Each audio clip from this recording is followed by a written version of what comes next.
வணக்கம் அனைவருக்கும். நான் உங்கள் ஜோதிடர் செல்வம்.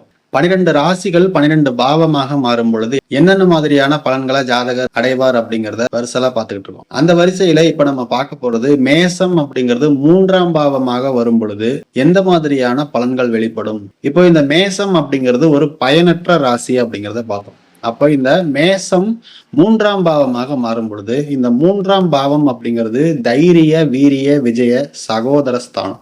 நம்ம எடுக்கக்கூடிய முயற்சிகள், நம்மளுடைய இளைய சகோதரம், நம்மளுடைய வெற்றி, இது எல்லாமே இந்த 3ஆம் பாவத்துக்குள்ள அடங்கும். நம்ம பயன்படுத்தக்கூடிய இருசக்கர வாகனங்கள் இது எல்லாமே இந்த 3ஆம் பாவத்துக்குள்ளதான் வரும். அப்ப இந்த 3ஆம் பாவம் மேசமா வரும் பொழுது அது பயனற்ற ராசி அப்படின்னு பார்த்தோம். அப்போ இந்த 3ஆம் பாவத்தினுடைய காரகத்துவங்களை அந்த ஜாதகரால முழுமையா பயன்படுத்த முடியாது. அப்போ ஒரு 2 வீலர் வச்சிருக்கிறாரு அப்படின்னா அந்த 2 வீலரை இவரால முறையா பயன்படுத்த முடியாது. அல்லது அந்த 2 வீலருக்கான செலவுகள் அப்படிங்கிறது ஏராளமா இருக்கும். அந்த மாதிரியான தன்மைகளை இது கொடுக்கும். இப்ப இந்த 3ஆம் பாவம் அப்படிங்கிறது இளைய சகோதரமா மாறும். அப்ப இந்த இளைய சகோதரமா மாறும் பொழுது அந்த இளைய சகோதரத்தால இவருக்கு பிரயோஜனம் இருக்குமான்னு கேட்டா இருக்காது. இளைய சகோதரரோட ஒற்றுமை அப்படிங்கிறது ரொம்பவே குறைவா தான் இருக்கும். இந்த மேசம் 3ஆம் பாவமாக மாறும் பொழுது இளைய சகோதரர்களுக்கு இவர் போய் ஏதாவது ஒரு உதவி செய்யறாரு அப்படின்னா அந்த உதவி எல்லாத்தையும் அந்த இளைய சகோதரர் வாங்கிப்பாரு. வாங்கின உதவிக்கு ஒரு நன்றி பாராட்டணும் அப்படின்னா அதை மட்டும் அவங்க கிட்ட இருந்து எதிர்பார்க்க முடியாது. செய்யறதுக்கு மட்டும்தான் இந்த மேசம் 3ஆம் பாவமாக வரக்கூடிய ஜாதகங்கள் ஆள். ஆனா திருப்பி ஒரு விஷயம் அவருக்கு கிடைக்கணும் அப்படின்னா அதுலதான் இங்க பிரச்சனையாவே. அப்போ மேசம் 3ஆம் பாவமாக வரக்கூடிய ஜாதகருக்கு இளைய சகோதர வழியில இவர்கள் உதவி செய்யலாமே ஒழிய திருப்பி அவங்க கிட்ட இருந்து ஒரு உதவி நமக்கு கிடைக்கும், ஒரு பாராட்டு கிடைக்கும் அப்படிங்கிறத எதிர்பார்க்காம இருக்கிறது நமக்கு ரொம்பவே நல்லது. அதே போல 3ஆம் இடம் அப்படிங்கிறது இந்த ஆன்லைன் சம்பந்தமா வரக்கூடிய விஷயம், கம்யூனிகேஷன் ரிலேட்டடா இருக்கக்கூடிய விஷயம். அப்போ சீட்டாட்டம், ஆன்லைன்ல சீட்டு விளையாடுறது, ஆன்லைன்ல கேமிங் விளையாடுறது, கேமிங்ல இன்வெஸ்ட் பண்றது, அல்லது கேம்பிளிங் சம்பந்தமான விஷயங்கள்ல ஈடுபடுறது, இது எல்லாத்தையுமே டோட்டலா அவாய்ட் பண்ணிக்கணும். இதுல நீங்க என்னதான் நீங்க பண்ணாலும் அது மூலியமா உங்களுக்கு மிகப்பெரிய நஷ்டம் இருக்குதே தவிர அதுல இருந்து 1% கூட லாபம் கிடையாது. அப்ப ஆன்லைன் சம்பந்தமாகவும் சரி, கம்யூனிகேஷன் சம்பந்தமாகவும் சரி ரொம்பவே கேர்ஃபுல்லா இருக்கும். அதே மாதிரி ஆன்லைன் பரிவர்த்தனையும் 3ஆம் பாவம் தான். நீங்க ஒரு பேங்க்ல அக்கௌண்ட் வச்சிருக்கீங்க, அந்த அக்கௌண்ட்டை ஜிபே மூலியமா நம்ம ஒரு ஆன்லைன் டிரான்சாக்ஷன் பண்றோம்னா யாருக்கு அதிகமா இந்த டிரான்சாக்ஷன் ஃபெயில்டு வருது, பணம் டெபிட் ஆகி திருப்பி வராம இருக்கிறதெல்லாம் பாத்தீங்கன்னா இந்த மேசம் 3ஆம் பாவமாக வரக்கூடிய ஜாதகங்கள் எடுத்து பார்த்தா இந்த பலன்கள் அப்படியே அவங்களுக்கு இருக்கும். பணத்தை அனுப்பிச்சிட்டேன் சார், அவருக்கு போய் சென்ட் ஆகவே இல்லை, ஆனா என்னுடைய அக்கௌண்ட்ல இருந்து டெபிட் ஆயிடுச்சு அப்படின்னு சொல்லுவாங்க.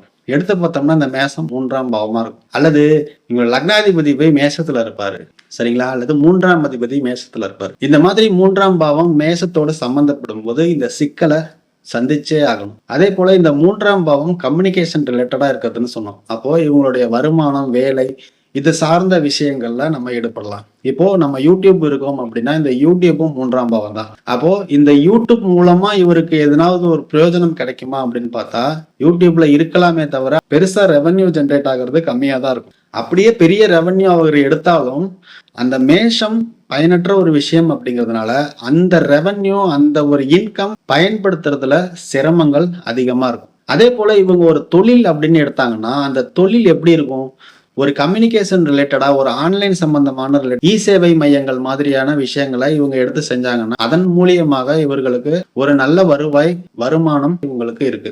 அதை தொழிலா செய்யும் போதுதான் அவங்களுக்கு ஒரு நல்ல பலன் கிடைக்குமே தவிர வேலையா செய்யும் பொழுது அந்த வேலையில பெருசா முன்னேற்றம் அப்படிங்கிறது இருக்காது. அதே போல மேசம் 3ஆம் பாவமாக வரக்கூடிய ஜாதகர்கள்லாம் ஒரு வேலைக்கு போறாங்க அப்படின்னா அந்த வேலையில நமக்கு என்ன வேலை கொடுத்துருக்காங்க, எத்தனை மணி நேரம் வேலை கொடுத்துருக்காங்க அப்படிங்கிறத சரியா தெரிஞ்சுக்கணும். 8 மணி நேரம் வேலை அப்படின்னா அந்த 8 மணி நேரம் வேலையை முடிச்சதுக்கு அப்புறம் ஓவர்லோட் வேலை கொடுக்குறாங்கன்னா இல்ல சார் என் டைம் முடிஞ்சிருச்சு நான் கிளம்புறேன் அப்படிங்கிற சொல்றதுக்கு ஒரு தைரியம் வரணும். அதே போல உங்களுக்கான ஊதிய உயர்வு, பதவி உயர்வு அப்படிங்கிறது நீங்க தேடி வரும் அப்படின்னு நினைச்சுக்கிட்டு இருந்தீங்கன்னா கண்டிப்பா வராது. ஏன்னா உங்க லக்னத்துக்கு 9ஆம் பாவமாக வரக்கூடியது துலாம் ராசியா இருக்கும். அப்ப இந்த துலாம் ராசி அப்படிங்கிறது நம்மளுடைய சமுதாயத்தை சொல்லக்கூடிய ராசி, நம்மளுடைய வருங்காலத்தை சொல்லக்கூடிய ராசி, நம்மளுடைய வாழ்க்கை துணையை பத்தி சொல்லக்கூடிய ராசி. அப்போ அது உங்களுடைய 9ஆம் பாவமாக மாறும் பொழுது உங்களுக்கு பாக்கியஸ்தானமாக அது வேலை செய்யும். அப்போ வேலை செய்யும் பொழுது நீ என்ன செஞ்சியோ அதுக்கான பலன்களை கேட்டு வாங்கியே ஆகும். இப்போ ஒரு தராசு நிற்கிறோம் அப்படின்னா இந்த பக்கம் 1 கிலோ கல்லு வச்சா அதே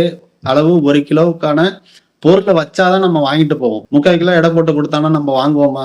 அப்போ இந்த தன்மையும் அதே போலதான் இயங்கும். அப்போ ஒரு வேலை செய்யும் பொழுது சரியான ஊதியத்தையும் சரியான ஊதிய உயர்வையும் பதவி உயர்வையும் கேட்டு வாங்கக்கூடிய ஒரு நிலை கிடைக்கும். தைரியமா கேட்டு வாங்குறதுக்கான மன தைரியம் கண்டிப்பா உங்களுக்கு வேணும். அவங்களா செய்வாங்க அப்படின்னு பாத்துக்கிட்டு இருந்தீங்கன்னா கண்டிப்பா உங்களை தேடி அது வரவே வராது. இந்த மேசம் 3ஆம் பாவமாக வரும் பொழுது இவங்களுடைய தொழில் நிலை அப்படின்னு எடுத்து பார்த்தோம்னா இந்த கான்ட்ராக்ட் பண்றது, கான்ட்ராக்ட் பிசினஸ், அதே மாதிரி ஒப்பந்தம் போட்டு ஒரு வேலையை செய்யறது, அதே போல தரகு, கமிஷன், வருமானம் அப்படிங்கிறது கொஞ்சம் நல்லாவே இருக்கும். அதுல இவங்களுடைய ஈடுபாடுகள், செயல்பாடுகளை அதிகப்படுத்தினாங்க அப்படின்னா இதன் மூலியமா அவங்களுக்கு பெரிய அளவுல ஒரு வருமானத்தை ஈட்டக்கூடிய ஒரு சூழ்நிலை அமையும். முக்கியமான ஒரு விஷயம், இந்த மேசம் 3ஆம் பாவமாக வரும் பொழுது இந்த 3ஆம் பாவம் அப்படிங்கிறது நம்மளுடைய மாமனார் ஸ்தானம். நம்மளுடைய களத்திரத்துக்கு 9ஆம் பாவம் 3ஆம் பாவம். அப்போ இந்த மாமனார் கூட சுமூகமான உறவு முறை இருக்குமா அப்படின்னு கேட்டீங்கன்னா கண்டிப்பா இருக்கவே இருக்காது. ஏதாவது ஒரு கருத்து மோதல் இருந்துகிட்டே இருக்கும். அப்படி இல்லைன்னா மாமனாரே இருக்க மாட்டாரு. அப்போ இந்த மேசம் 3ஆம் பாவமாக வரும் பொழுது என்னென்ன மாதிரியான செயல்பாடுகளை முன்னெடுக்கணும் அப்படிங்கிறத சொல்லியிருக்கேன். இதை பார்த்து புரிஞ்சுக்கிட்டு அதுக்கு தகுந்த மாதிரி உங்களுடைய லைஃப் ஸ்டைல்லையும் உங்களுடைய செயல்பாடுகள்லையும் மாற்றங்கள் செஞ்சீங்கன்னா கண்டிப்பா உங்களை யாராலும் ஜெயிக்க முடியாது. இந்த வீடியோ பயனுள்ளதா இருந்துச்சு அப்படின்னு நினைச்சீங்கன்னா கண்டிப்பா சப்ஸ்கிரைப் பண்ணி சப்போர்ட் பண்ணுங்க. வீடியோவுக்கு லைக் பண்ணி ஷேர் பண்ணுங்க. மீண்டும் ஒரு வீடியோல சந்திக்கிறேன். நன்றி, வணக்கம்.